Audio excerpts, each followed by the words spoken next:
See,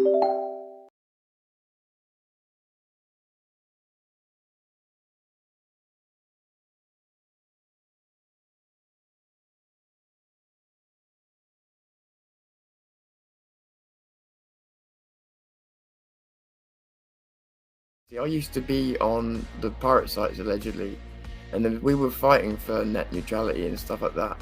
And I think that we lost net neutrality, we lost that war, and we also had Brexit politicized the whole country at exactly the same time. You linked up with. I do believe you worked alongside Tommy Robinson, or you was a cameraman of Tommy Robinson.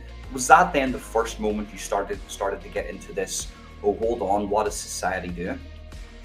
No, I'd say that. I mean, obviously, there's things I can't say because people's security is at risk and stuff like that. So, it's always this, you know.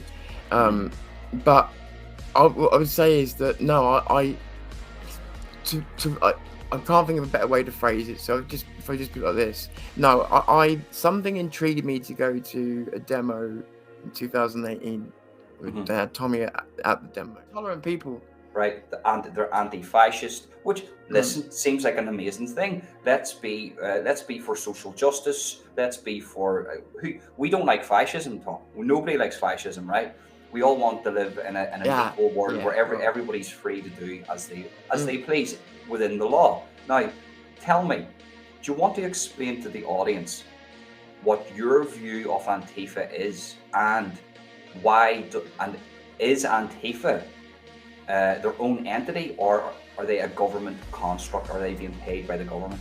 I think maybe a bit of both. No, when somebody uses the word utopia, what they actually mean, we're in trouble. Communism, because there is no such thing as a utopia. It does not exist. Pain, suffering exists, and sometimes being happy exists. That's just the way of life, and people need to realize that your pain and suffering, your depression, your anxiety, they're all a part of the society and of human nature. I hate Black Lives Matter. I hate them, and I hate the concept. And here's why. The term All Lives Matter was made into a racist term by people on the left. They didn't like it, and they actually thought that people like you and I needed to be told, no, you misunderstand.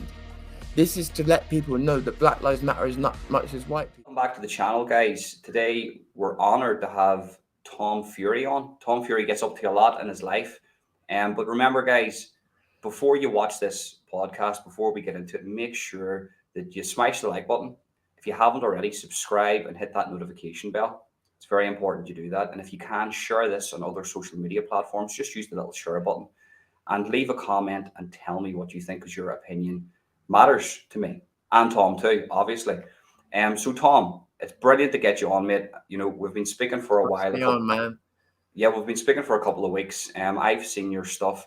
I'll actually give a bit of a brief on how I found out about yourself. So obviously I was watching stuff like Tommy Robinson. I was watching stuff to do with, you know, exposures on different cultures. I was on England, Scotland, Wales, the north of Ireland, the Republic of Ireland, and it brought me into this algorithm, and you popped up, and I was watching your stuff, and I seen that you were a very good video editor, and you were also very good at articulating a message. And you weren't. We live in this society where everything's bigoted. If you say something, you're a bigot. And I was watching your stuff and says, well, this actually sounds like he's a very articulate guy. There's no profanities coming out of him, and he's exposing a lot to do with Southampton. Southampton's a very lovely place. I was there once. Do you want to debrief the audience on who you are, what your credentials are, why you're on YouTube, and basically why do you do what you do? Right. It's okay. So I was originally born in Watford, actually. And we came down to Southampton when I don't know, younger than I can remember. My dad came down for work, and I say Southampton, but I'm actually out in the New Forest, which actually leads into something that we'll talk about later on. But I'm out in the New Forest. There's about 78,000 people around here, which sounds like a lot, but it's spread out. So you know, it's been quite a cool place to grow up. Though you've got beach just down the road, all this lovely stuff. And I've been but that also leaves you beautifully out of the way of everything that's going on as well around you. Um, and so when I just make this point now, when I was growing up, I mean, things like race were not a topic. They just never came up. Didn't never needed to. We had a few black people that lived around the road, but there was never a discussion about things like that. So pretty cool growing up around here. And I I've never really been into politics.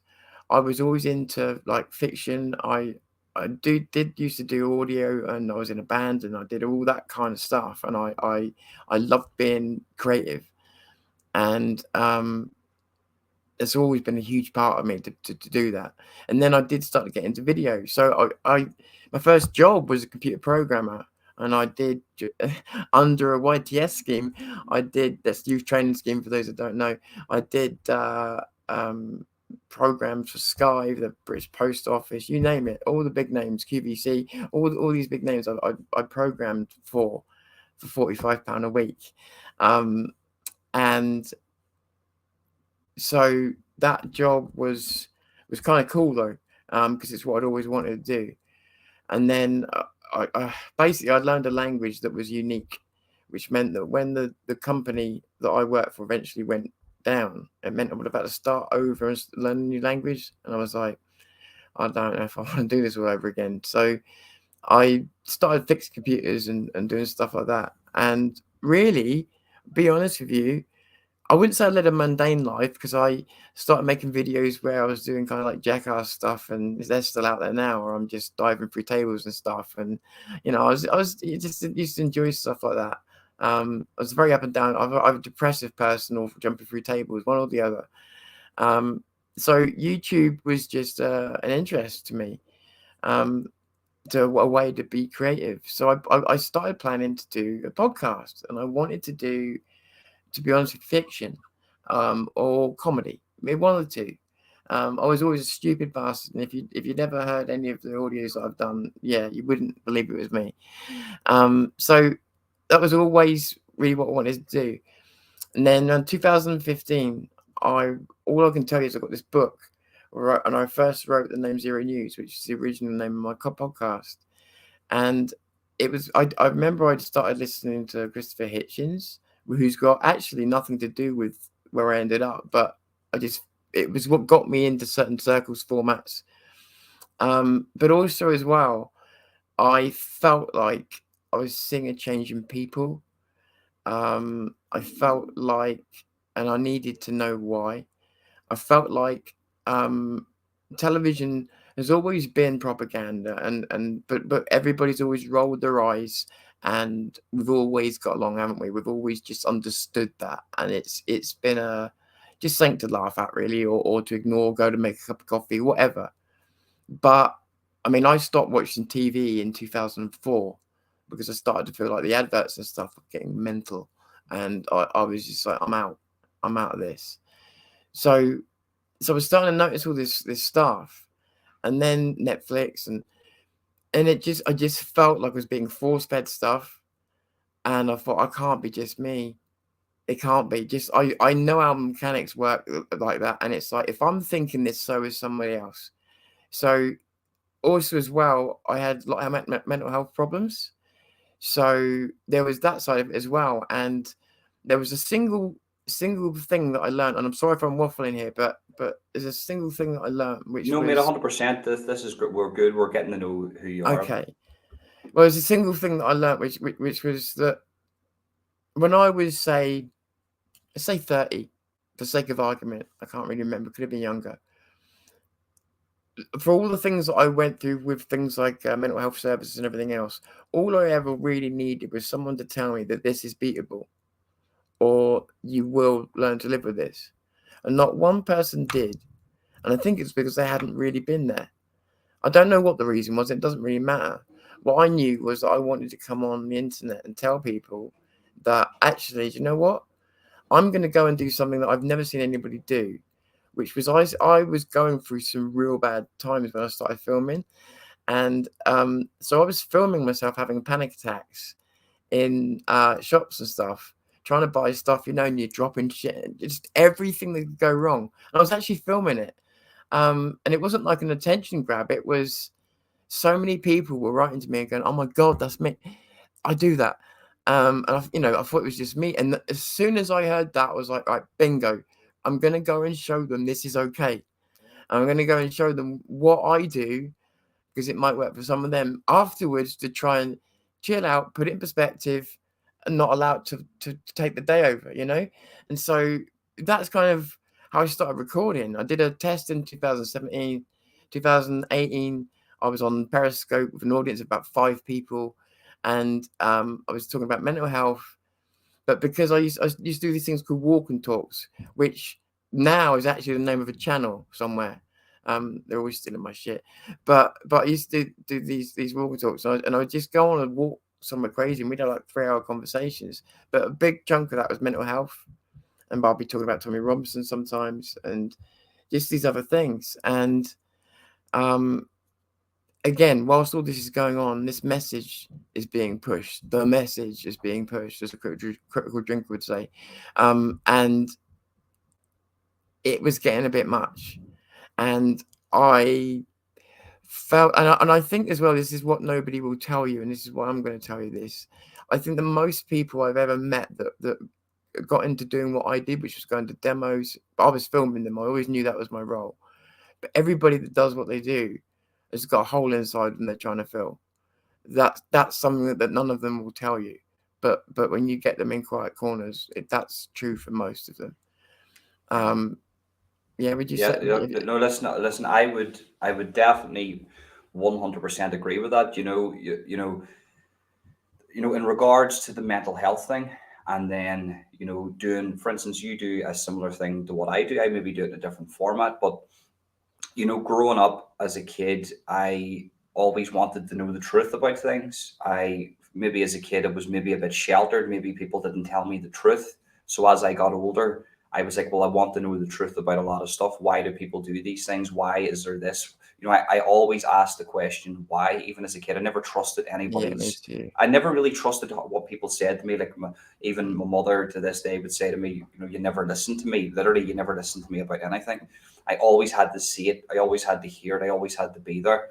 And for me, that void would be wanting to know the truth about everything that I'm interested Mm. in, whether it be the Telford grooming gang, Southampton, Scientology, cults, even the paranormal investigations that I've done. I'm always searching for the truth, and that's the void. I want to know the truth. I not for anybody else. I just record it. The bonus is I get to record it, but I definitely resonate with that. And just a question on the mental health thing. So round about 2015, there was a mental health awareness boom. Now, it's been going on for the past 15 years, but 2015 is where it sort of came into fruition onto YouTube and onto the mainstream media. But also, the era that you're talking about, that 2015 era, was also the media era boom, where a lot of people like yourself done independent media. And it was also Yeah. the era of Twitter. So I don't know if the Twitter thing where all the memes, the great Twitter meme war that went on in 2015. It was like Mm. the it was like the right against the left. That's when all you're seeing this. I know the right and left has always been a thing, but that's when it basically hit media big time, the 2015, and then censorship came in, and then all those accounts got took off Twitter. Now they're back on because Elon Musk. So it's quite interesting to hear people like yourself who were at the forefront of that, who were right up at the top. Whether you believe this or not, but I think you were one of the guys at the forefront of what was going on in 2015. And unfortunately, we got all that took away from us. See all the information that I know now. I never learned it from 2019 onwards. It was between 2015 and 2019. And then 2019, that was the era of censorship. Well, And I think. Sorry, go on. no, no, go ahead. No, I was just going to say, I think you had a moment. See, I used to be on the pirate sites allegedly, and then we were fighting for net neutrality and stuff like that. And I think that we lost net neutrality, we lost that war, and we also had Brexit politicized the whole country at exactly the same time in a way that I've never seen in my lifetime. And I think those things as well are pivotal for the time period you're talking about, because something completely changed. And I also feel like that's where we started entering a post-truth age, and I feel that's where it, whether it was happening before or not, it became so apparent to me at that moment when Brexit was going on that we were adhering to a narrative one way or the other, but there was no centre ground for anybody anymore. Um, Yeah, I listen. I so totally agree with you, Tom, on that. There, it was very politicized and it was very fast. I don't know if you ever realized back then. It was like it just came in and it just came in really, really fast, and people were like, everything "We're changed overnight. oh yeah, we'll have to do this because these crazy foreigners are going to take over the country." And other people were saying, "Well, we don't want to do this because we need to open the borders." People in the middle were like, "Well, hold on 2 minutes here. I mean, if we don't think about this rationally," and that was the key. They didn't want people thinking rationally. They wanted people to make Mm. a decision and vote on a whim really, really fast because And Pete Hitchens always said as well, and I, he's a good person to speak to. Actually, he was another one that told me, um, if you can see something with your own eyes, do it. That's the best way to know. But he, he's just been a good one for. I've just gone blank again. no, no, it's no, it's the no. I know you. It's you're talking about moving into that era. Do you know what I mean? Of Oh censorship. yeah, yeah, Yeah, moving into that. yeah, But listen, just to stay on you though, Tom. Right. Um, so when not to discount everything you said because I want to get into the mental health stuff. I want to get into all that because it's very interesting because we've talked behind the scenes and we want to talk about mental health yeah, and yeah, and I yeah. want to I want to start talking about the mental health scammers that are on YouTube too. I really need to speak about that. Yeah, I know. Yeah, you care about that a lot, and I've heard I like, do care about it. I do. And for somebody like yourself who suffers with mental health issues, it must be really terrible to watch people scam vulnerable people out of definitely, money. definitely. You know. But Yeah, just to stay on this here. So you were about 40 years of age whenever you then. yeah. Sorry, when did you get into then the exposure work of what you do? Because So you linked, sorry, just you linked up with, I do believe you worked alongside Tommy Robinson, or you was a cameraman of Tommy Robinson. Was that then the first moment you started to get into this? Oh, hold on, what is society doing? no, I'd say that. I mean, obviously, there's things I can't say because people's security is at risk and stuff like that. So, um, it's always is. Hmm. But what I would say is that no, I to I can't think of a better way to phrase it. So just if I just put it like this, no, I something intrigued me to go to a demo in 2018. Hmm. They had Tommy at the demo, and so I sort of got into the scene, and I think at that point I was already questioning everything, and I think that my agenda, if you want to call it that, and Tommy's were like that. At the same time, obviously, knowing that every man and his dog either hates Tommy or on the opposite side wants to go and help him, I never had any aspirations to work with him or to have him on the show, anything like that, because it seems so unrealistic. So the next thing you know, I'm working with Tommy. So, but yeah, no, just um, periodically doing some camera work and a couple of other bits, editing and stuff like that. And it was a brilliant time for really feeling like you were doing the right thing. That was the rape of Britain, and I will say that whole time I knew that every time we were doing something, it was for the right reasons. And again, I won't go into any of it because any of the things that we used before are used again. I don't want to put anybody in danger. So I just say, it definitely was an eye opener to not just what was going on, but what could be done about it. What could be Yeah, done about it. and just don't go into the little things, but just to let people know why is it so dangerous? Because there's a lot of people that could be watching this here and they would be going, like, just say you got audience from Australia, America, even Russia, that would be looking at this and they'd be going, well, why is there certain topics that are so dangerous? Obviously, don't be putting anybody in danger, Yeah. but Well, but why people are they think dangerous? people think that Tommy and anybody else that might be involved is a certain way in some cases, and just other people. So okay, so one, you got people pretending to be people. That happens all the time. But so, for instance, a lot of people will run to the paper. A lot of people will do a lot of things, and people will say, "Yeah, but if you've got nothing to hide, it's like you dum dums. Of course, we've got something to hide because if you're fighting against the state, you've got something to hide. Otherwise, you know. Um, Also, the the leakage of information could.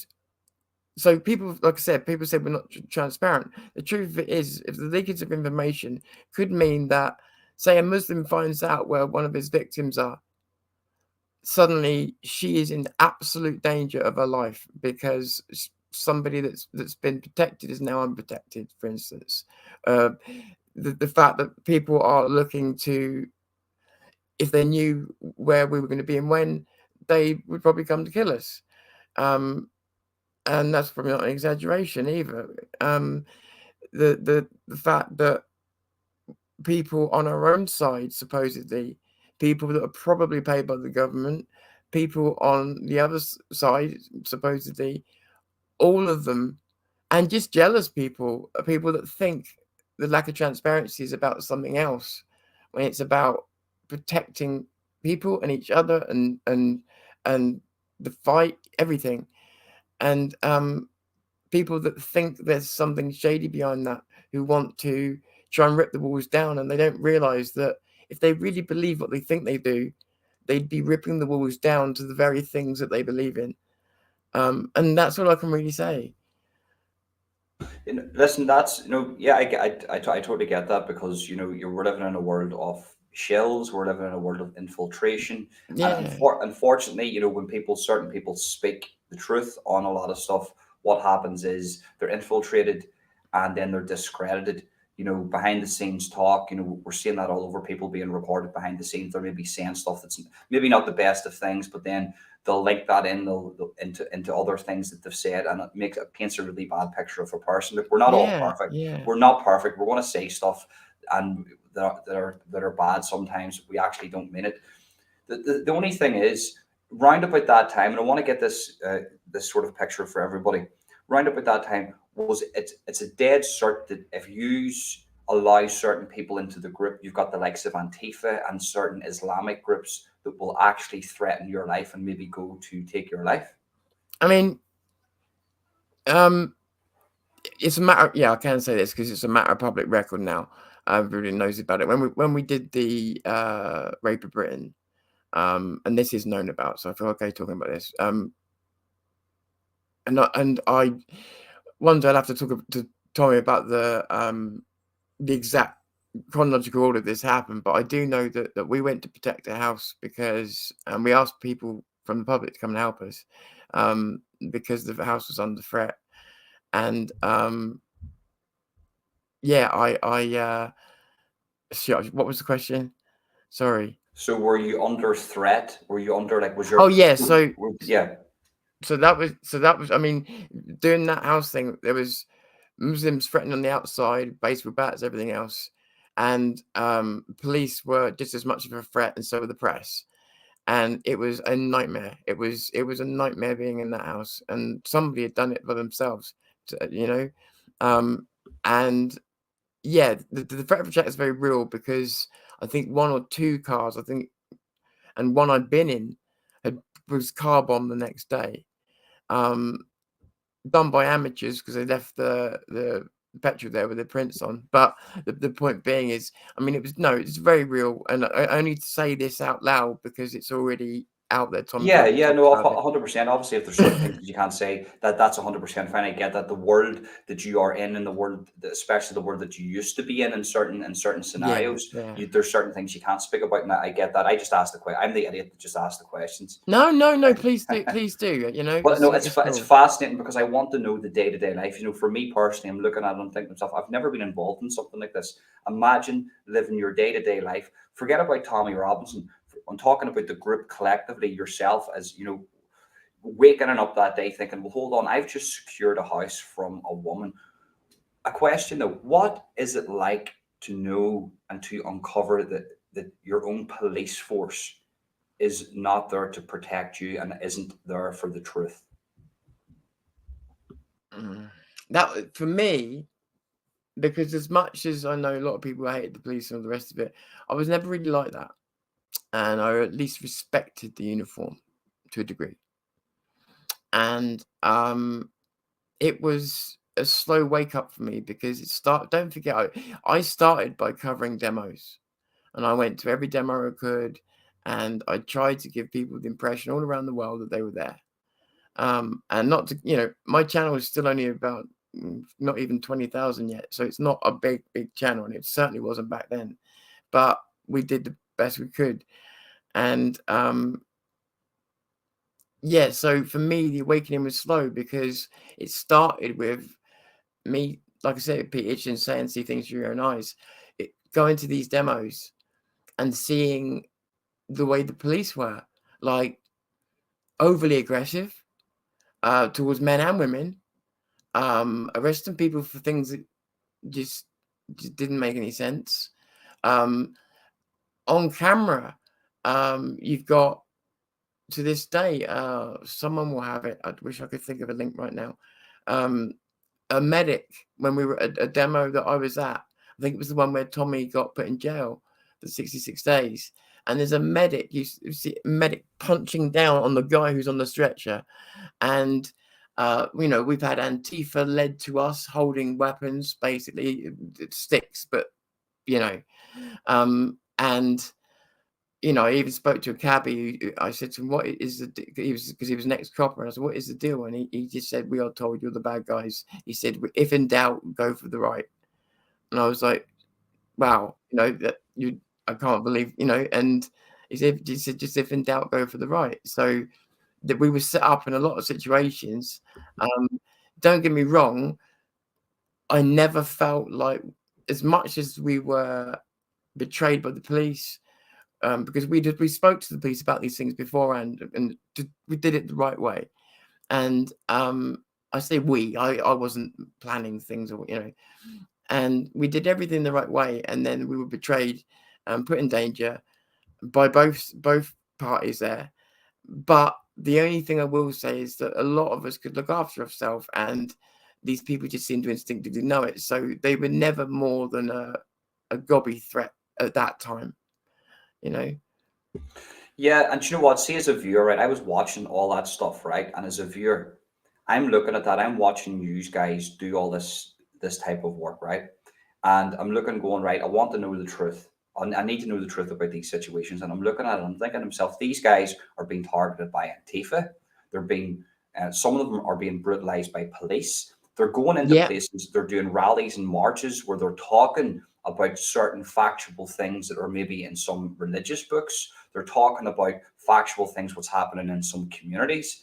And yeah. whenever they speak about this, they're being targeted, as I say, by Antifa, by some religious groups, by the state, by all these entities. Don't And the people, sorry, but the no, people no. on the street are supporting them. There's hundreds of thousands of people in England turning out to support these people, but the voice that's actually criticizing them is the state. And I'm thinking to myself, what is it like that to be surrounded and to be in that situation, knowing that your own country, your own state will do anything to imprison you and silence what you're talking about? I mean, I don't want to go back to Tommy, but seeing Tommy outside the court cases, because that's how I started with him. Really, was filming outside there, seeing what they were doing to him using lawfare, made me. I think I said to Tommy, I said, so they're basically using our system of law now as a weapon against its own people, and it was like that was a dawning right there. Um, And the only thing I'd say that's funny, and anybody that's gone to demos and it's part of this scene, sorry for the way my camera's gone, the lighting's gone funny.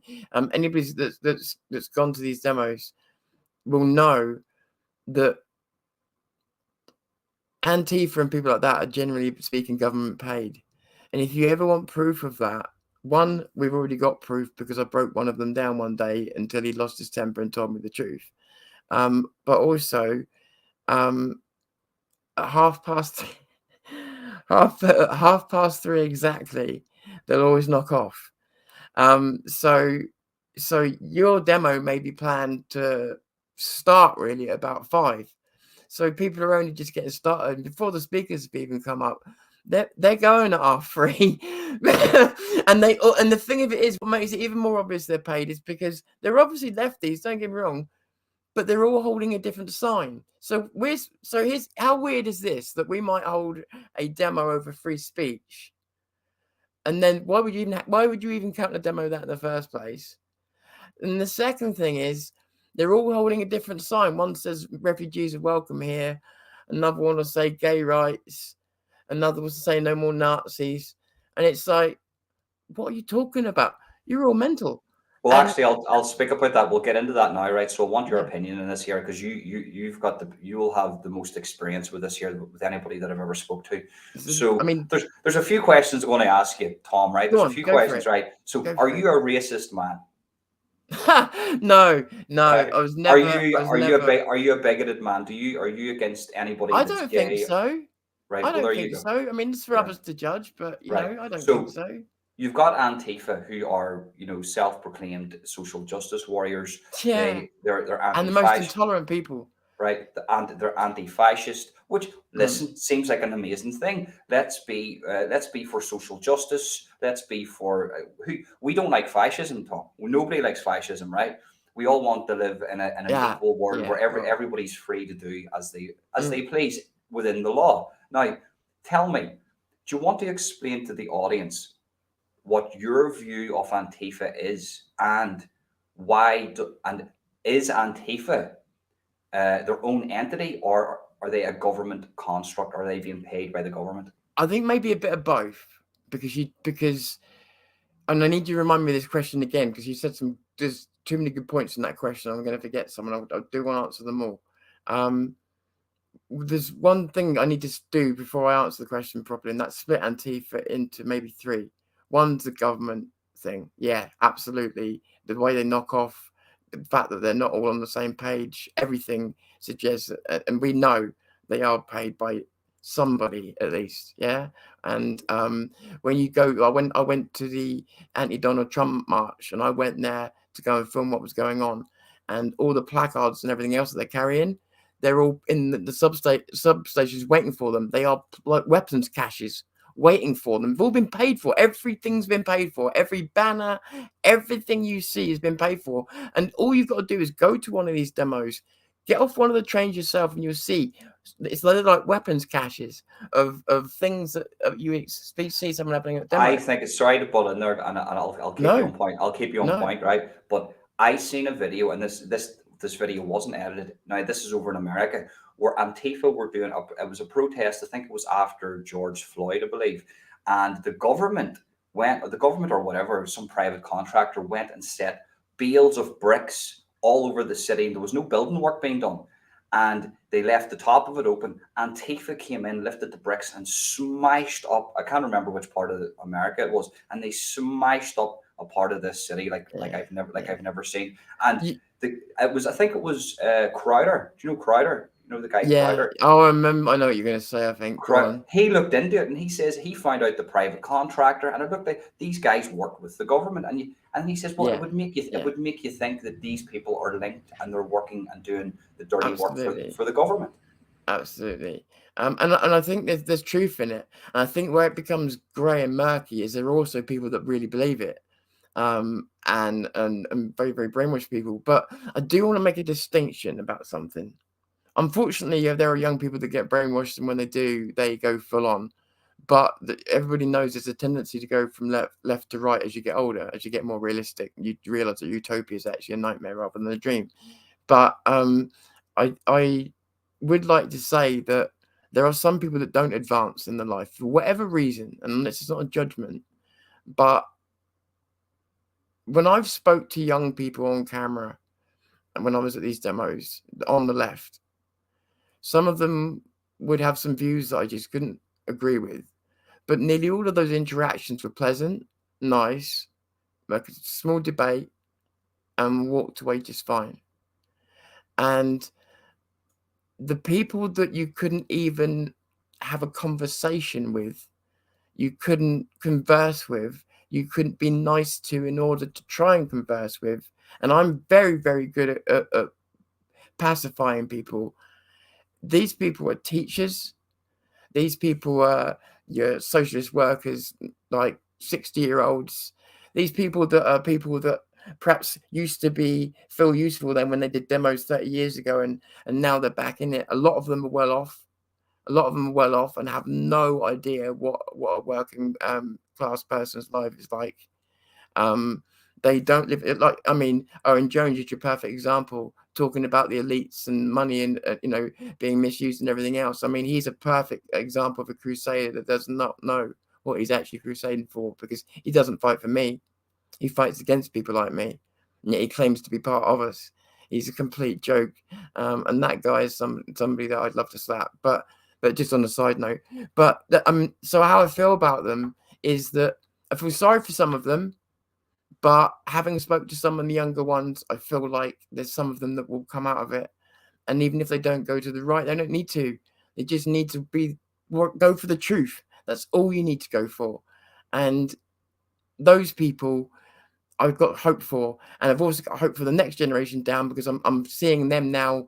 Now these things that were suggested to them are now being forced on them, and you can't force things on the young; they will fight back. So I'm seeing that as well. So my hope is that while there will always be this creation of division, I do think that there's hope for some of them, but you've got to split them in half. You've got to look at the paid ones. You've got to look at the ones that are just stuck in their ways from 30 years ago. And then you've got to look at the younger ones that their minds are more open than you might believe. Well, do you know what, Tom? It's all good having anti-fascists and self-proclaimed social justice warriors. But what's really ironic to me is these people are so anti-fascist and they're so out for social justice that they've went full circle, and now that they've basically turned into fascists themselves, But and talking they've about, turned. That's who they are. They're not for. They actually yeah, are they are the problem to a lot of the things yeah, in that's right. society. That's they're right. they're they're so anti-racist that they're actually racist. If you look at a few If of you look at the the far right and the far left, and this is a fact that it's well known that they do work together, right? If you look at the far right and the far left, they go so far around the circle that they end up meeting. That's why back in the civil rights movement, there's people that both wanted segregation on both sides and then were prepared to work together to get it. Mhm. And And you've got the they don't same like thing. facts. They don't like facts, Tom. Yeah, no, that's right. And that, sorry, yeah. So you sorry, that's the final thing you said to me about what do I think about them. Here's the crazy thing about dealing with people like Antifa, and that is that you just said it yourself. I call them one movers. They'll come in, they'll say one line to you that they think is a gate crasher. They think it's gonna not, and when that one line is answered easily, then they just lose their temper and just, because they're unread, they haven't read any books, they haven't read anything. They're campaigning for causes they don't and haven't done the proper research for. They're taking a lot on faith. Um, they're young and naive in a lot of cases, or old enough to know better for the way they're behaving. But generally speaking, most of them are not well read. They're not the smartest tool in the room, and yet there's some smart people among them that haven't been given the tools, I believe, more than just being stupid or something. They move up. I They think move it's up the ladder. So the way I see it is, Tom, right? And sorry to butt in on you again, because no, no, no, we're please, having a good back and yeah, forth. The way I see it is, right. So the hierarchical system to this, it's a communist agenda. If you want to put it that way, yeah, absolutely, it is a communist agenda. And at the top of this here, at the bottom you have Antifa, but at the top of this you got very smart people, and anybody that's intelligent at the bottom yeah, will move up the ranks like a pyramid. Now, it's true, it's a lot true, of the people at the bottom, have been taught, and you're seeing it now in schools, but a lot of them have been taught, you're saying that they're not very well read. Well, a lot of these people have read into Marxism. I think there's like 50 something books on Marxism, yeah, and the way they're writing it now. how to tear Sorry, down society and build it back up in the vision the way they see it. Now they're being told at the bottom that that's going to be a utopia. Now, me and you both know when somebody uses the word utopia, what they actually mean. We're They in mean trouble. communism, because there is no Yeah, such thing as a yeah, utopia. It does yeah, not exist. Pain, suffering exists, and sometimes being happy exists. That's just the way yeah, of life.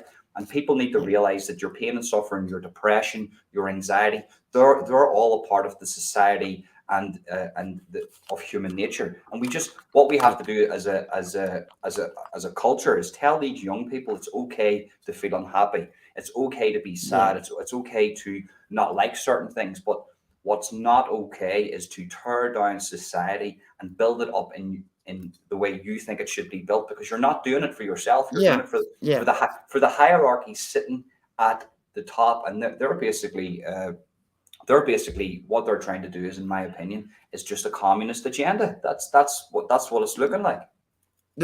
You have to look at all the times that came before, and other than a slight drop that we've had now, there's never been a better time to be alive. And the only thing that's ruining it is everything we're talking about. Um, and if there wasn't these people being the way they are, we wouldn't be having this conversation now. Um, I wasn't meant for this, and we'd be having a much we'd be in a much better place. And the irony is that these people, like, they hide behind names like hope not hate and all the rest of it, all these wonderful names like you said earlier on, but actually there's some of the most hateful people I have ever met.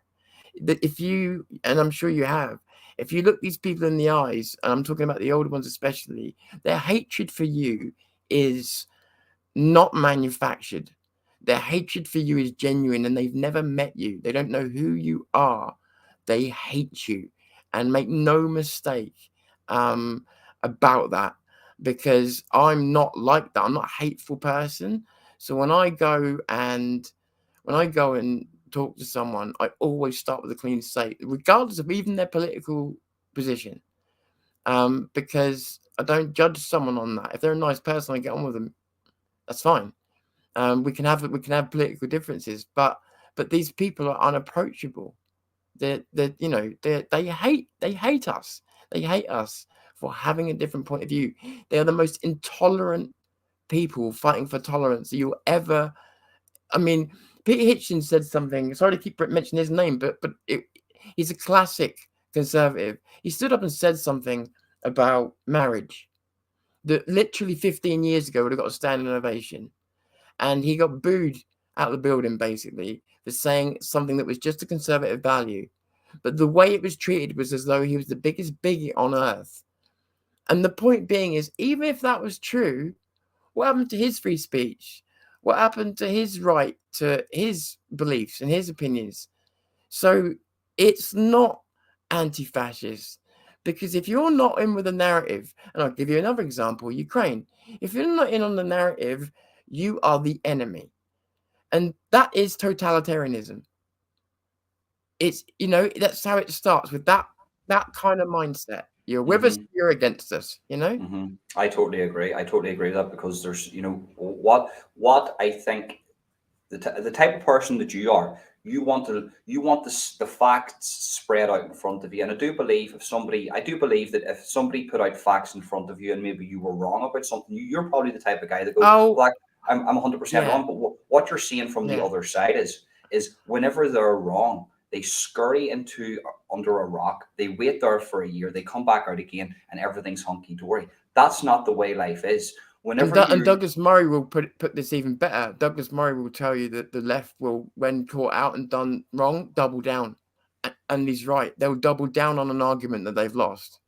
It's Yes, and they crazy. will. They will, and we have to be able to differentiate the difference between left wing and left. Because guess what? Absolutely. Guess what, Tom? I'm left wing. People are going to go look Yeah. at this right now and go, No, this guy's a yeah. lefty. No, no, I'm not a lefty.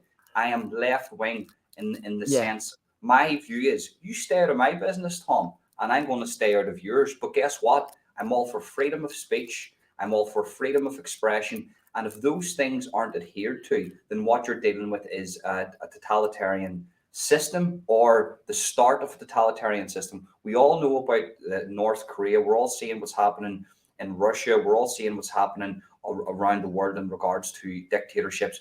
Doesn't matter if it's a right dictatorship or a left dictatorship. A dictatorship is a Exactly. dictatorship. And both of these political ideals lead to totalitarianism if they are not. The reason there is a right and left, other than some sick guy's idea of a game, is that they are a balance. There are checks and balance to each other. And Yep, yes, it can rock, and yes, it can roll. But as long as it's not manipulated, it keeps things going down the middle where they should be. And when one gets too much power, again, is manipulated into having power, you are going to totalitarianism no matter which way you go. exactly. And it's why it's important we keep that balance there all the time. And this is why, at one time I was angry with the left, but I was angry with the left because they had always been worthy opponents. Um, they'd always been, um, to my mind, the people that I'd known as lefties and friends, leftists and friends, were always intelligent people. And what you meet on the street that claim to be left, they're everything but. I mean, they could be. I met a marine biologist, which is fine, but she was as smart as a box of rocks when it came to everything else. Mhm. And what do Well, you do? you can shoot this down within 2 seconds. I have to be very careful with my words here, right? So, but people can read Of between the lines course, with yeah, the because I yeah the code words that I'm using here. But to shoot this down, a lot of people say, a lot of the people on the left, no, the extreme left. I'm going to say the extreme left will say, yeah my it is body, yeah my body, my choice. Okay, great. And they'll say, I want to get that. It's a woman's choice to get an abortion if, she doesn't even have to tell the father of the child. But at the same time, when it comes to the past 3 years and taking the little magic juice, you can't say my body, my choice. Even though you get no the magic juice, you can still spread it and you can still get it. yeah. And so there's the contradiction. They will only say certain things when it suits their narrative. And I know I this will is say, out of left field, but can I yeah, just yeah, add to that go ahead. Go contradiction? ahead, yeah. Yeah. Adding to the contradiction is the idea that there's no such thing as genders, and that it's a socially constructed thing, whilst then saying you were born in the wrong body and you're wrong and you need to have an operation to change your gender. Bang on the money. So if there's no such thing as gender, then why would you have to go through an operation to change your gender? Yeah. Again, it's whatever fits the narrative, and their narrative is contradictory always. But what I will say is, if me and Tom get hit by a volcano now, and that ice cloud absorbs our body, and a couple of thousand years time, somebody chips away at that and sees our bones, or maybe we're rot into the ground. They're going to pick up our bones. They're going to identify us as two males because our bone structure tells it. It's in our DNA to be Yeah, male. yeah. That's just the way it is. So you know, And I, there's not a big queue of people that are signing up to become like these athletes. There's not a big queue of women signing up to become men. It's the other way around. There's a lot of men that were losers, just putting it straight. And at 30 odd years old, when they've had 30 years of testosterone in the body, they then decide to go and become a female MMA star. Female MMA, so they can go and punch women in the face legally. this is no joke, right? I remember I was out for a night out, and there was a. By the way, I'm not saying nobody should hit a woman. I'm totally No, against no, no. Yeah, yeah. domestic violence, but I was out one night, and there was. I think she must have been about 24, 25 stone. She was a big, big woman, and she was big and she was tall, and she had a good reach on her. I was looking at that reach, I was thinking, geez, if she takes a swing at me, that's like Mike Tyson hitting me, right? And there was a 9 stone guy, right? And this woman was quite forceful. She was sort of had like bullying behavior. I think I was about 17, 18 at the time. And this 9 stone guy, I think they were going with each other. They were in a relationship. And she slapped this guy around the back of the head, right? And you could tell she had done this so many times, and he just Oh, snapped. right. Okay. And Okay. he turned around and leveled her. And I'm not joking. I heard the crack come off her jaw, and Oh, she just fell to the ground like a ton of shit. She was lying on the ground. This is a 9 stone guy doing this to a 24 stone woman, roughly. Could have been absolutely. right. Absolutely. And I looked at that and I went, wow, wow. So we picked her up, and obviously there was domestic violence on both sides, Mm, which I did. But anyway, to use mm. that for an example, right? that's very true. Yeah, I never forgot about that, and I'm thinking if you are a guy and you've went through puberty, you've done all those things. We're going to get into that in a little minute about the puberty blockers, but you went through that, and now you're just calling yourself a woman. You're in the sports, you're in MMA, even tennis. You have got so much of an advantage that it doesn't yeah, matter if that lady who's a real biological lady takes steroids. They're still not going to be on the yeah. same That's level right. as you not You've taking just put steroids. basically you've just put women's rights and women's freedom, everything else, back about 600 years. I said it. Not Oh only yeah. are men better than women, but men are better at being women. Don't say that, or we're all I and, know, and and I'm going not to say it. I'm going to say it. So I'm going to go. I not only are men better than women, but men are better at being women. But that's not what I think. That's what they're saying. That's what yeah. Antifa, the I radical get you. leftists are I saying. get you. They are not for feminists. You're seeing a radical movement in the feminists Yeah, in the feminist and organizations it's going, caused. hold on, they're taking us down here. They're There basically is some saying that hope women in don't all this, exist. though. There's hope in all this, and that is that the transgender community, as a result, the LGBT, or however many letters are in that now, that has sort of cracked in the middle because of this, because it was all harmonious until the transgender they really clashed with the women's side of things, and There's it nothing wrong with being transgender. I've got a lot of listen. One of no. my what I've got a girl who comes on my channel. She's a very good friend of mine. This person's transgender. She does all the Scientology stuff. This person does not want to speak about anything political because what she Hmm. wants to do is live her life. And because she's my friend, most I it's a girl. For most me people that's do. Most people do, right? So this is the thing as well. When you get these people, it's all important that people do understand at home as well, right? When you get these people saying they're speaking for the transgender community, they're not. They're speaking for a community of freaks just like them. And I say freaks, meaning the internet trolls that are desperate for attention. Because there's a bunch of transgender people, when you actually speak to them, hmm that don't feel like they're part of any kind of community. They're hmm just sexually the way they are. exactly. And they do, as Ronan just said, want to live their life in peace and be left hmm alone. And I hmm think that that's why you can't judge people on what you see on the internet, because these are the extremes. The extremes have the loudest voices. And always have, always will. That's why the woke people got hold of things like television and stuff like that. Great way of a few voices getting very loud.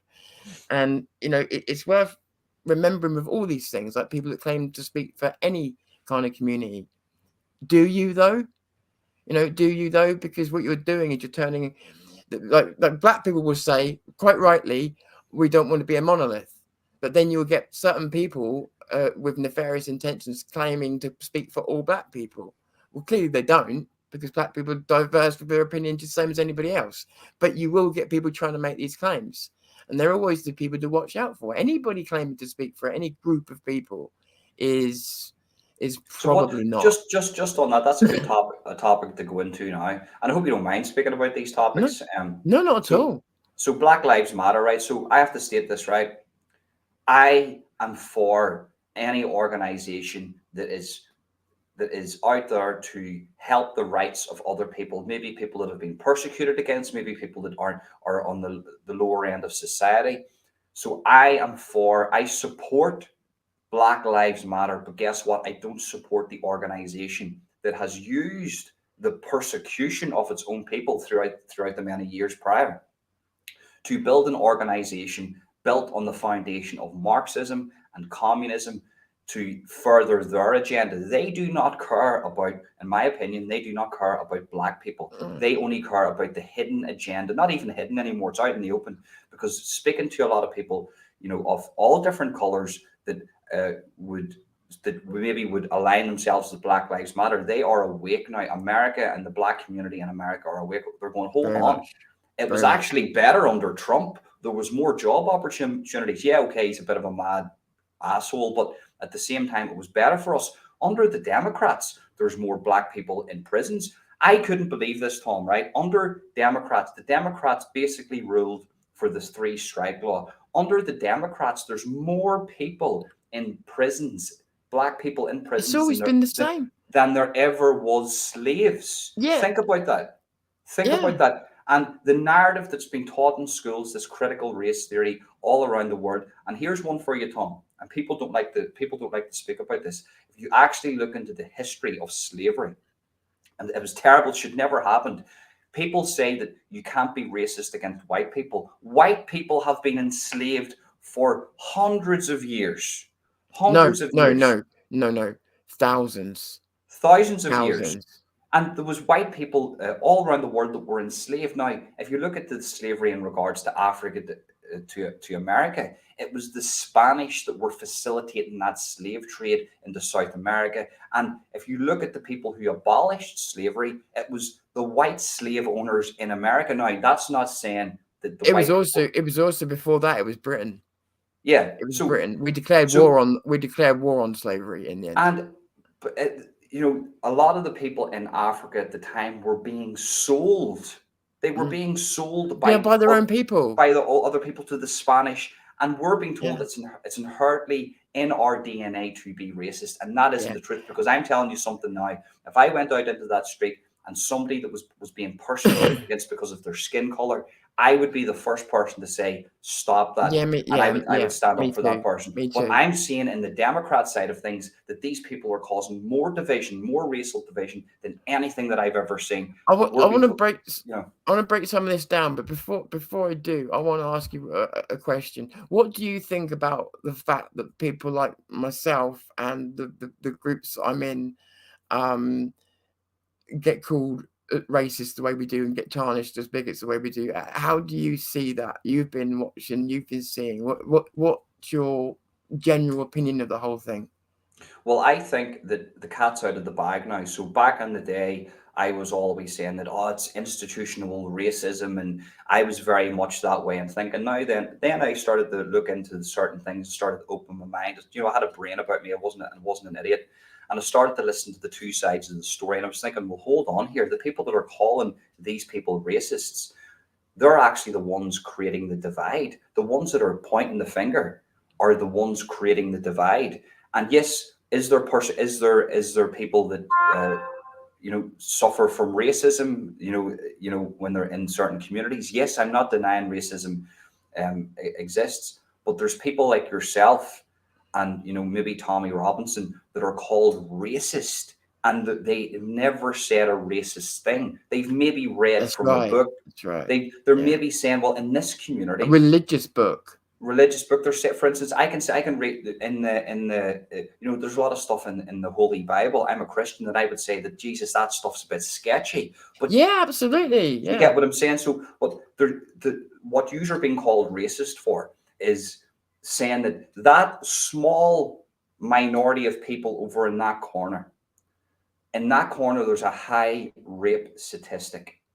Why are you saying that, Tom? You're a racist. You're Islamophobic. No. I'm not. They're saying in that small group of people, there's a high number of grooming And, going on. and it works in exactly the same way with every single group that's found with these. Yes, yes, It's a cultural thing. yes, and that's not to say that all No, Muslims are like no, that. All anybody. no, I know. no, I not at all. you know They're not. the They're not. the religion of Islam actually, and I will actually speak about this now, right? Because I want to stay in the whole Black Lives Matter thing too. This will stay in the same clip, but the Tommy Robinson woke up and realized that, hold on 2 seconds here. Over the past 3 years, the crazy past 3 years we had where they were trying to jab everybody, right? It was the Muslims that aligned themselves, their politics with Tommy Robinson, and they were on the same wavelength. And that was a crazy transformation that I witnessed. And he's woke up and he's realized that, hold on, there's two sides to every story. The only criticism I would have for the likes of Tommy Robinson is that, what about the Catholic Church? What about Christianity? It has victims of sexual abuse and grooming And I'll tell all you what, around the world. there is a really easy answer to this. And if you've seen anything he's put out in the last, I think, week, he's talked about different types of, because what they're doing now is they're merging different types of paedophilia to hide basically the particular type that we've been going after, that he's been going after. So, and it's a very simple thing. It's a whataboutism. And it's like, well, why don't you fight for this? And why don't you fight? And it's like, One, there are paedophile hunters out there hunting for white paedophiles as we speak. There are people that have successfully managed to fuck people over in the Catholic Church and stop them from doing what they're doing. Everybody is too scared to go after the grooming gangs because they're dangerous and because they're scared of being called racist, even though you're going after people who are committing crimes against children, torture, rape, and everything else. So it's a case of A, you can't fight all battles at once. You've got to pick your battle. That's the one he picked because that's what he grew up around, I'm presuming, you know? So that if that's what you've grown up around, that's what you've seen. If that's the wrong you've seen, you're going to empathize with it more. And secondly, when you realize that nobody else is going to do that fight, he's brave enough to take it on. So you've got people fighting the other fights. So do you want to, just to appease people's sense of balance, go on about the Catholic Church when you've got plenty of people that do that anyway?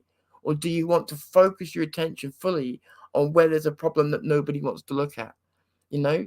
And I think that's why. I I think think though, that's why. for a lot of people though, because the whole Catholic Church thing isn't, it's Mm, publicized, but just like in the Islamic community, these things to do with grooming, these things to do mm, with priests, you know, it's not a thing that's very heavily spoke about all the time. And when you've got a guy like Tommy Robinson, who is, you know, he aligned himself with the EDL. He was I think he was the founder of the area. He was the yeah. head of the EDL at one stage. Mm. What you're doing there is, if you're not willing to call out everybody and come out and say, look, Oh there no, isn't. I think he does. I mean, that's Yeah, this, yeah, this I know he does. that's the But I'm talking about misinterpretation. at the beginning, Right, way right, right, at the beginning. It's they right, or maybe it was just the way the media painted him to come out and say we have an right, right, issue right. here with religious organizations, being uh, being infiltrating the police system, infiltrating the government system, and they're able to operate via corruption, money laundering, drugs, grooming, you know, things like that. Mm, But I think what the issue is, and we need to stick at this point that uh, Christianity is massive in England and Ireland. Whether you're a Protestant or a Catholic, it doesn't make a difference. Islam is smaller than that, and because that's a smaller group, but it has a high percentage of grooming in that group, that's what yes, the issue is. We yes, need to. yeah. That's The people need issue to is that when understand you that. when you proportionately look at things, okay, so if you look at things as a number, there are far more white pedophiles, but this is Yes. where they're now trying to I can't say it now. They're trying to hide the truth from me, right? Mhm. Because there's two things that need to be looked at, and one is proportionately, as Ronan was saying, proportionately, the the number of these types of crimes are much higher per person, if you like. Yeah. And the second thing is that it's there's whether we like it or not, we all react to this pedophilia the same way, like with disgust. Yes. But you need to keep your brain on for a moment because there are different types of pedophilia, and whether we like that or not, that's a fact. And so it's important that we understand that yes, there's this type of pedophilia going on here, but grooming gangs are used to be up until right now put into a whole section of their own because of the way that people are groomed, because of the way they're treated, because it's a system to itself. There's always a system with these people, whether it's the elites doing it, whether it's a church doing it, and this is nothing more than another system. And so yeah, it's worth remembering these things because there is different types of pedophilia, and that's another reason why it was focused on, because other areas were being looked at, whereas this was, again, they're doing it now. They're trying to absorb it into other numbers so that you don't get to see it anymore. um and that's not a good thing for anybody, because what we're doing in this post-truth age is trying to sweep things under the carpet when things are out in broad daylight. One, that tends to push them down anyway, but two, it allows everybody to know what the problems we have are and how, and start working on ways to fix them. You can't fix what you don't know, what you can't see. Listen, man, I agree with that. And what I will say is, if people need proof on how the government can censor things and how they can actually cause havoc in another country while actually being in that country, if you look at my situation, for instance, I always say this, right? So in my country, the north of Ireland, Northern Ireland, right, it's split, it's divided between Unionists and Nationalists, Loyalists and Republicans, right? Yeah, yeah. The conflict, the Northern Irish conflict, the Irish conflict, right? So during that time between 1968, it went on hundreds of years before, but during the at the peak between 1968 and 1998, what you had was a mass censorship of the BBC. So the people in England were told Right, that the bog standard Paddy, the Irishman, was a member of the IRA, and they were out to harm England, and they were out to sort of right, tamper with democracy. That wasn't the case because right, at the time you had British soldiers coming in, rape, raping people, shooting people, killing people, ripping innocent people out of their homes at 4 o'clock in the morning, beating women, kids dying, a lot of people dying, right? So if the government is able to do that, if they're able to censor, and they were telling the BBC, do not run right. these articles, only run pro British articles. Now it's changed a little bit. That is proof, and that's all been uncovered now, and that's out in the public domain. That is proof that the government will go to these lengths. So if they're able to do that, they're able to do all these other things. And this is the shift from right to left, because what they're doing is there's never a balance. It might balance out for a couple of years, but then they'll go crazy left again, and they allow themselves to be That's right. infiltrated. What That's right. this whole society tells me is, especially in the West, is that we've got a very good society, the best society ever, but we allow ourselves to be infiltrated by crazies, and that is Yeah, never a good thing. yeah. The thing is as well is that what we need to realize is like I've always questioned law, who gets the right to decide it, and coming up, we are living in a post-truth age where this is a difficult one to get into, but okay, so I just feel like people are losing their touch with reality as a result of some of these things, and the problem with that is that I've found now I can't tell people the truth sometimes. I'm probably one of the most honest guys you'll ever meet, but trying to convince someone of something on here is pointless. And I've realized that now. All I can do is put out my message, hope someone believes it. But there's no point going any further than that because, and I'm not even blaming people because even people I've built up a reputation with, I'm not even blaming people. They've been lied to so much, they've been misled so much.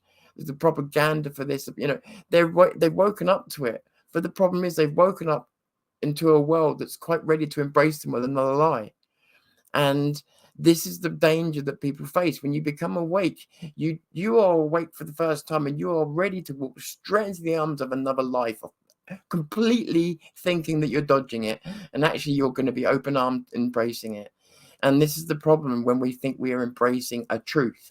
Um, the truth is often either really simple, and we won't accept that. It's often right in front of us, and we won't accept that. Um, and it sends people a little bit round the bend sometimes when they are sort of discovering things, and it's a A really hundred dangerous percent, man. time to be. A Yeah, hundred would you percent. say?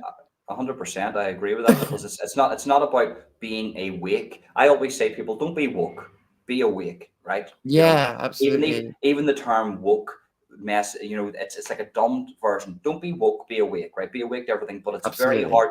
Whenever I sort of awaken somebody or enlighten them on a subject maybe that they're wrong on, they will go okay, but they'll go back into another lie. It's about a lifestyle of going like I don't watch mainstream media. My mind, my mental health is brilliant because I'm not watching that shit, right? So people need to realize is that the main agenda, and I say this with everything, is pure division. I have more in common with a radical left genderless person than I do with anybody at the top of Yeah, that absolutely. I, top I top agree of with that that. pyramid. I And agree people with need that. to realize that, and that is pure unity. We need to And understand this.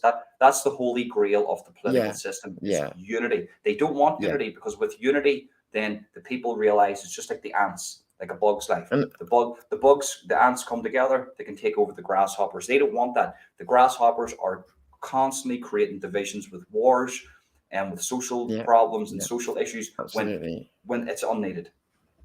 I also want to go double back if you don't mind. Just on the Black Lives Matter thing. And the reason I want to double back on it is because I want to tell you the truth. I Yeah. hate Black Lives Matter. I hate them. And I hate the concept. And here's why. The term All Lives Matter was made into a racist term by people on the left. They didn't like it. And they actually thought that people like you and I needed to be told, no, no, you misunderstand. This is to let people know that Black Lives Matter is not much as white people's. If you need to be told that, you're already lost. You're already too far gone. You don't need to be told that. So, no, All Lives Matter was a message of unity. But so what you've got is, as you quite rightfully pointed out, a Marxist organization anyway, that is run by white people. People, I don't know if you realize that, guys, run by white people, right? So you tell me what interests it got in black interests. Also was then caught with, what was it? I don't want to make up a number, but it was something like, was it Millions, 4 million? millions, Yeah, millions. it was millions, wasn't it? Right. So they were caught millions that they had not spent on one single black person, one single black home, one single black community, one single black school, one single black anything. So in terms of the organization, they're shit, and they have brought more division than they'll ever do anything else. In terms of the concept, don't like it. As Morgan Freeman said, if you want to get over this stuff, stop talking about it. And it's totally true. We had the civil rights movement. We've been through all that stuff. People have regurgitated racism in order to create problems, to order to give them a bad guy to fight. The fact of it is, I didn't even really understand much about racism and how much there was from other races until I spoke to other races about this. How much interracial racism goes on. I never knew any about it, but because didn't have that around where I live. It's only from getting into this and seeing what left calling me racist all the time, I actually learned about racism. That's crazy, right? From these Yep, anti-fascists. that's no, but that and what that does is that messes with the mental health of the young people at the bottom because they're Yeah, looking at that and they're thinking to themselves, "Well, I grew up in this life and everything's hunky dory for me. yeah, It must be because I'm white. I've had all this goodness because I'm white, but you know, my other people, the other people, you know, that aren't white, they've had a bad life because of the system that supports me and not yeah. them. When in fact some of that might be true. A little bit of about that might be true, but in today's modern age, we all have the same opportunities. I can go to the same school where another person of another color goes to, and we can learn the exact same things, get the exact same job, put the exact same time and effort into whatever we do, and we will both have that same outcome. Do you know what I mean? I spoke to a kind of lefty black supremacist, and even he agreed with me that if you was to look at the table of where we are in society, white straight male is bottom, white straight female is next, white gay male is next, white gay female is next, and then you start to get to transgender and black and so on as you go up the table. And even this black supremacist agreed with me that this is the way our current society is formed. If you are white and I hate using these black and white terms, by the way, this is what's been forced upon us. But when you look at what's going on, there is a massive amount of racism going on towards white people. There's actually a massive amount of racism going on towards black people who support white people from other black people. So, for instance, the word, hope that's okay on here, that word to a white person is a bad word about a black person, so we don't use it, right? But to a black person, it means you're basically you're a coconut, you're a white person inside a black person's body. So that's what it means to them. I didn't know any of this. I found this out from talking to black people.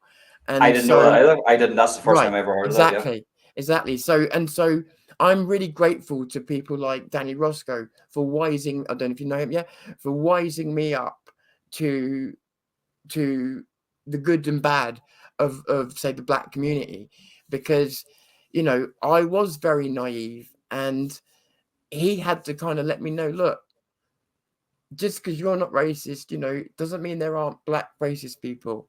It doesn't mean there are, and because I was very naive like that, and I would think that way. But he had to let me know, like, be careful, because Well, you're putting yourself in situations where you don't realize you're around racists. Just because they're a different skin color, you're assuming they're not. well, just to, to touch on that, there was you have all these.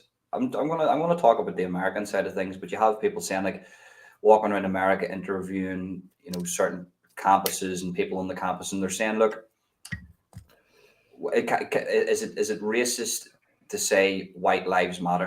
And they said, yeah, yeah, of course. So is it racist to say black lives matter? And they says no, because black people have been persecuted against. Now, people need to understand How this, right? far back do you want to draw that line, though? People need to understand this, right? In 2023, as the alt left like to put this, right? In 2023, we need to move on. So to say that any Yeah. race matters over another race, what you are now Yes. saying is Yeah. is a racist term. And what Yes. that's I don't care. Listen, see, to be honest with you, somebody came up to me and called me whatever. I don't give a shit. But what I don't like is what how is this going to affect society in 20 years' time? Is it going to be normal, or white people going to be in bloody concentration camps? But You, the you way know, we're going, I mean, I hope things will take a turn, and I hope that black people will, especially black people, because they've dealt with us for the longest, will not allow us to go down that road. I I honestly know. think it I, will. I, I don't. I think the bogs. I think the average person of any color. I think of Mm, like us. I think the mm, exact same as us, and they're not. They don't go into those whack job ideas. yeah, But yeah, as you said previously, the minority is heard the loudest. The crazies are heard the loudest, yeah. and they are That's the right. ones that can change the policy. That's And all right. I say to people: be very careful who you vote for. Now, what I'm gonna move into next is the mental health side of things, because Mm. you know you have suffered with mental health issues. You are suffering with mental health issues. Do you want to speak on that and how that affects your day-to-day life, and when your Yeah. first realization of mental health?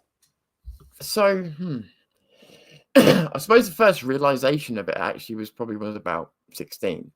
Um, I just knew. I don't know. I just knew something was wrong, but it's a long time ago, so it's hard to really tell you too many details. Um, and I remember, I work. I was work.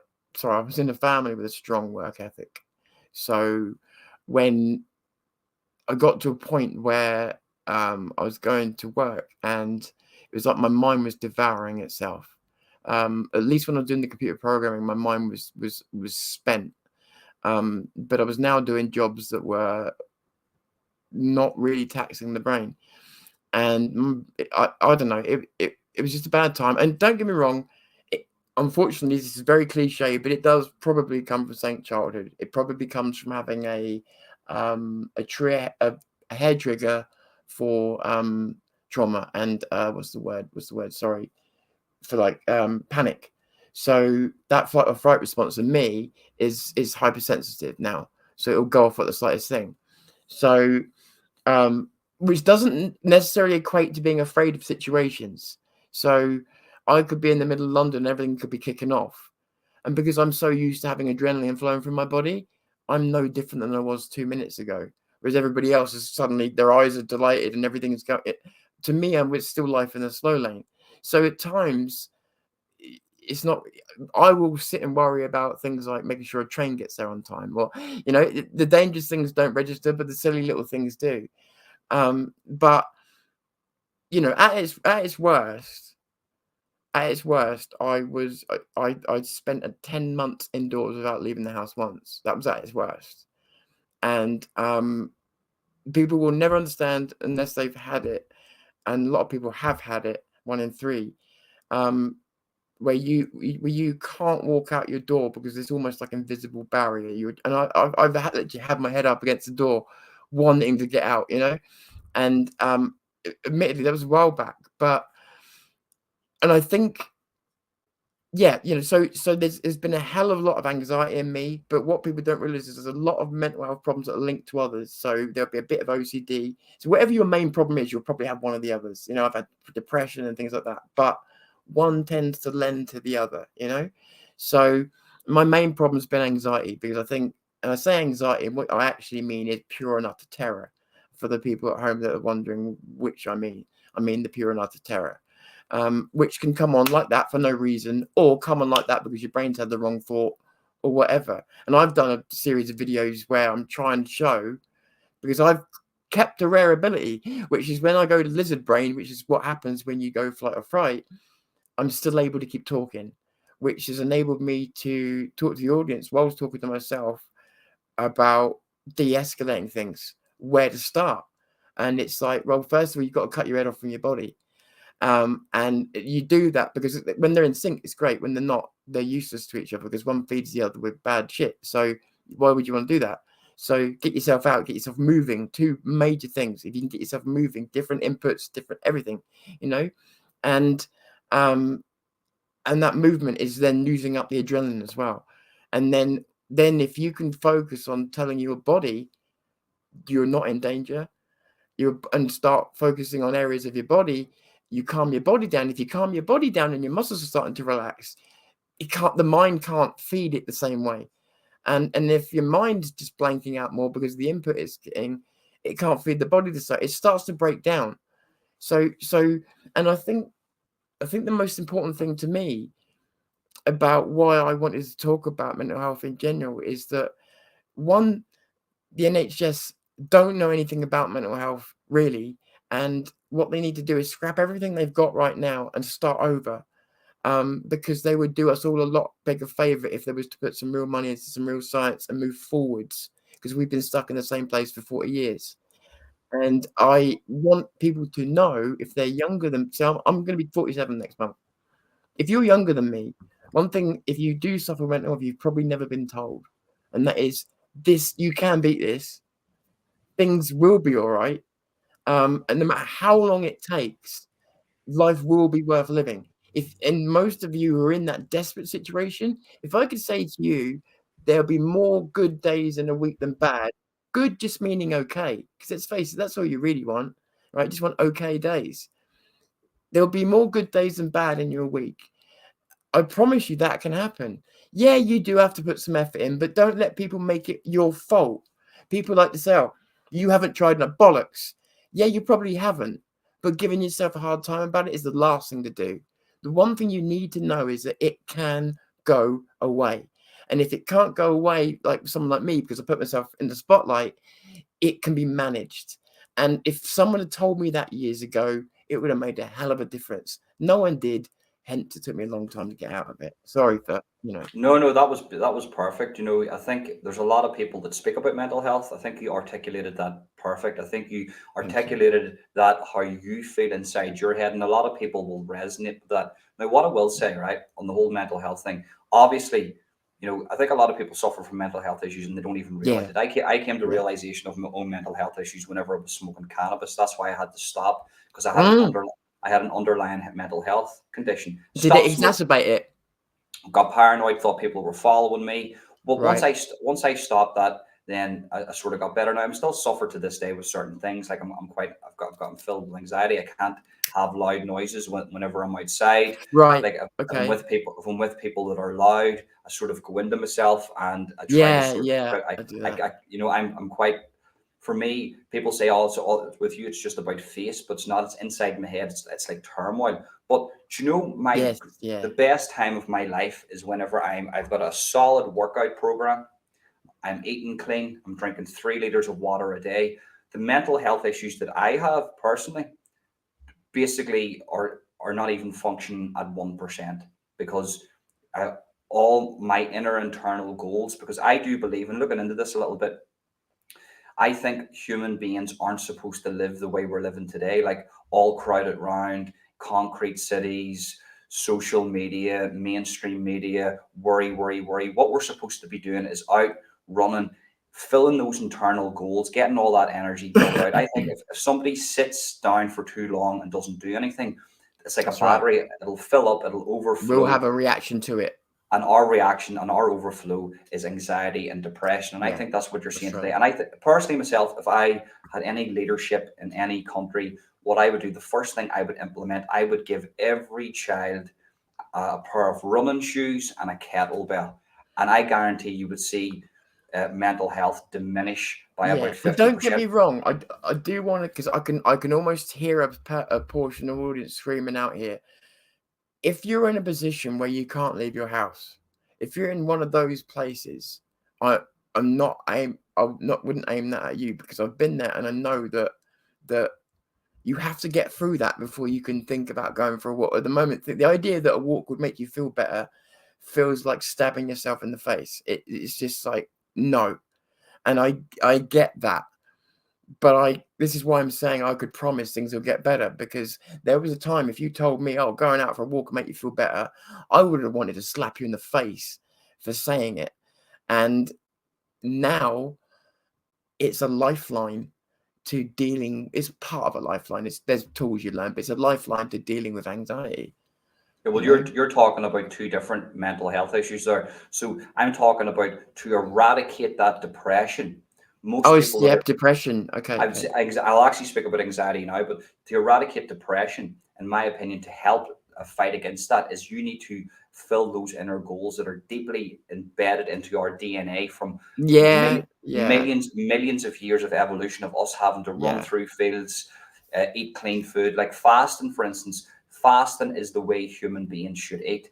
We're not Human beings shouldn't eat 3 meals a That's day. right. That Yeah, that yeah, actually isn't the best thing for us. Back in the day, our ancestors, even even in the trees, the monkeys, and yeah. we evolved into sort of early man. They ate maybe a big meal once every 2 days, and they were moving a lot, so they didn't have time to feel depressed. Now, That's anxiety, right. Yeah, yeah. anxiety is different, because anxiety for me is the result of the social engineering that you're seeing today. So, for instance, I don't like to go out. I don't want to be around a lot of people. But guess what? Most people don't want to be around a lot of people. It's not Most people are spiritual creatures who just want to we want to be around people, we want to be heard, but we don't want to be walking through a street with thousands of people around us. And in turn, that fear will give us anxiety. We're filled But full of the anxiety. other thing is as well is anybody under the impression that if you've got 5 friends and all 5 of them like going out to nightclubs and you don't, that there must be something wrong with you. That is not correct, because not everybody likes going to nightclubs, for instance. Not everybody likes being surrounded by people. As Ronan said, actually, in a lot of places, not a lot of people, we're all introverts, we're all extroverts, we're all everything at different times. But some people are more into going out, some people are more into doing things. And if you're not, it just means you're different. And what I had to learn with my friends was barriers, and making them respect mine, because you would respect theirs, but they would see you as a party pooper, whatever they would see you as. And in the end, I had to be cruel to be kind, both to them and to me. And I had to make barriers. And when people would turn up and go, "Oh, surprise, we want you to go out," and there was always an agenda behind it anyway. It was almost like justifying their own. I don't know, but I just found that saying no, I don't want to. This will be no fun for me. Why do you keep dragging me here? As soon as I did this, I I got a bad reaction at first, and then people started respecting those barriers. Would you like to come out? Can we come round for a coffee? Would you like to go out for something where we don't just do what you want to do, which is go and surround ourselves with as many people as possible, people start making allowances for who you are, because guess what, it's okay to be who you are. And as a result, the confidence growth in me meant that I was willing to do more external things. I totally agree. I knew I was a bit different whenever I was in a house party. And the house party was filled with beautiful looking women, right? I was quite young, I was only about 18. It was filled with beautiful looking women.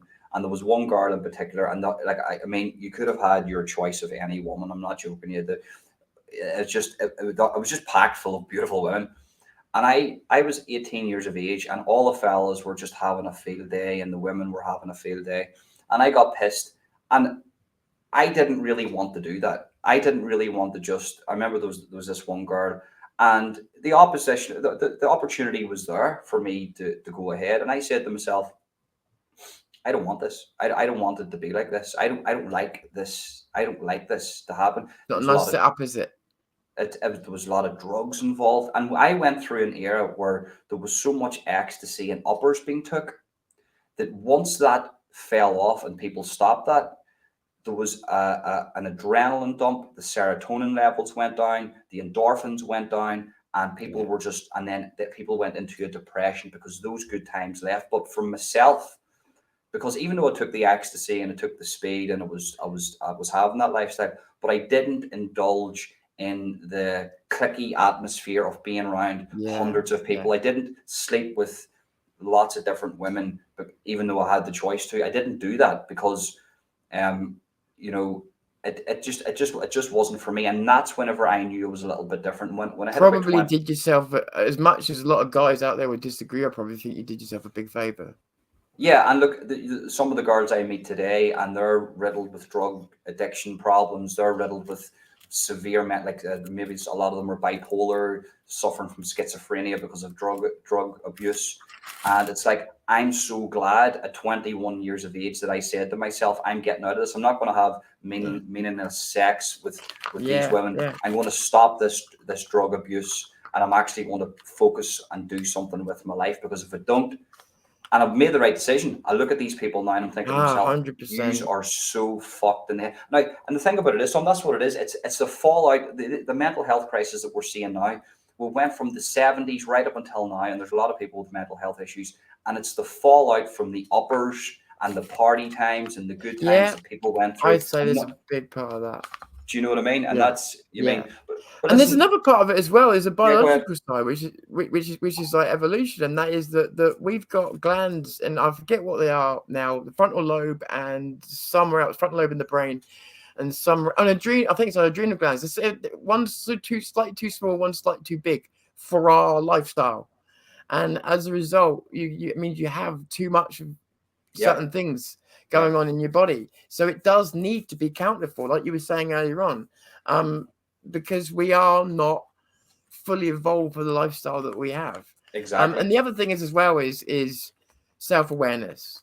You even look back at tribes and that, and there's a missing self-awareness that they have. Um, and you have to question. I mean, I'd never vote for ignorance, but you have to question what good it does us to know. I mean, monkeys, that they used to think monkeys didn't have self-awareness. Monkeys are capable of contemplating how long they have left to live and whether it's worth living it, and they'll top themselves if it's not. Wow. Um, and this has been done through their experiments in cages, but this is one of the things they found out. They will assess their chances of getting out of the cage, everything, and just they'll go for it if they think it's nah, fuck this. So Well, it's like it's that fame that there was a tribe in Africa.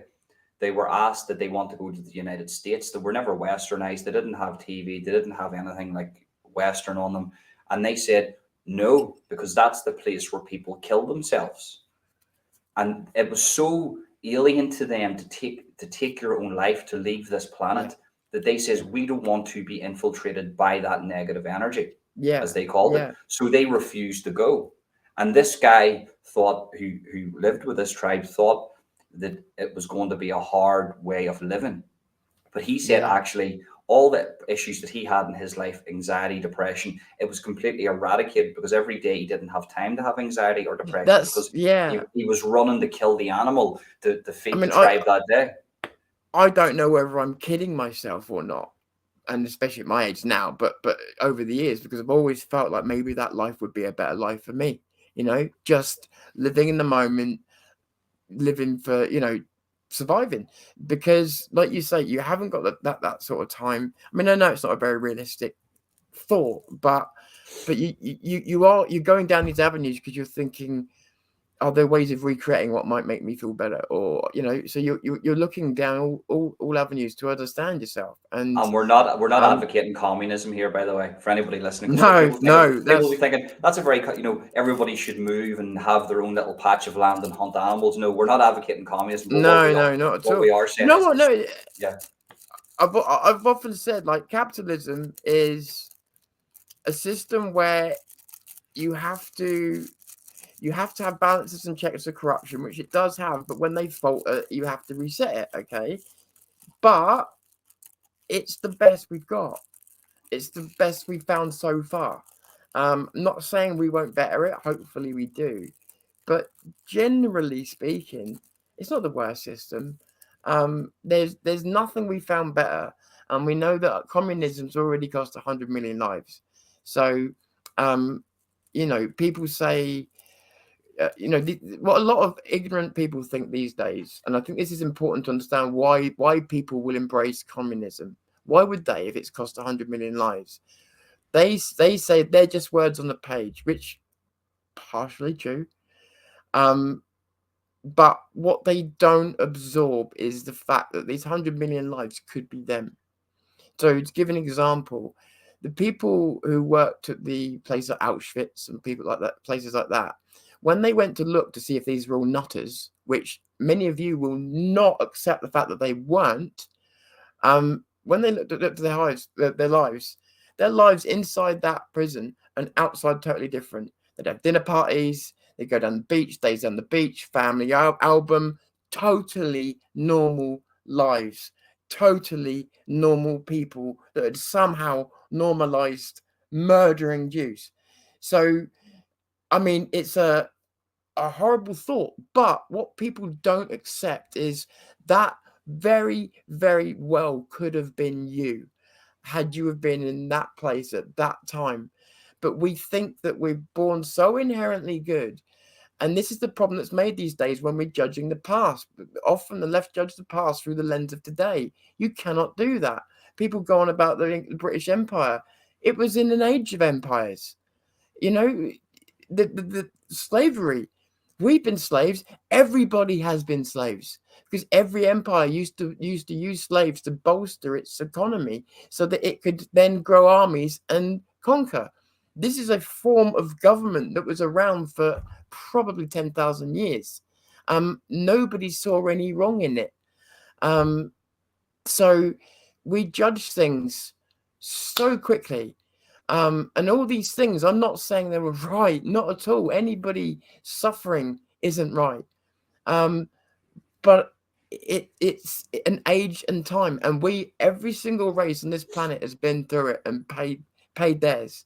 You know? I think that was a very good quote. The the alt left, the crazy people on the left, they view the past with the lens of modern day, Yeah, and it's crazy. you just can't do that. Now, the thing No. about it is, just to stick, I think it's good. We'll end on this topic for the audience retention, and Yeah. I think the last thing that I want to say is that when it comes to the debate of communism, socialism, and capitalism, right? Okay, there's maybe a shout for socialism. I'll give them that, right? But to say that communism is the way to go, that to me is the greatest evil of all. That you could turn around and say to me, people, this is actually going to be controversial. People will say, well, the greatest evil is pedophilia. No, I'm telling you now, communism leads to all those other evils. Yeah. Communism Yeah. is the worst thing that man has ever invented, apart from really It's bad the way chemicals that the ruin the world. Socialism, I will accept that. I will accept that that conversation. But in my opinion, capitalism kept a check on, because capitalism's a terrible thing too, because there's people that can capitalize off the suffering of others. yeah, But yeah, guess yeah, what? that's true. The difference between capitalism and communism, you only have a select few people capitalizing off the suffering of others. In capitalism, you have many people capitalizing off the suffering of others. Now, Yeah. that's why a lot of people are pushed to socialism. But guess what? I do believe that socialism is just baby communism. I think I think socialism is one of those things that we would find out just like communism, and I think you're right. Baby communism is a great way of putting it. I think that once you put it in practice, you'd see some terrible things happen, yeah, intended or not. And that is the thing. What we'll do just one last thing on yeah, yeah, we're the left. mm-hmm. I believe that many people that get into that side of things do so with the best intentions. I truly, truly do.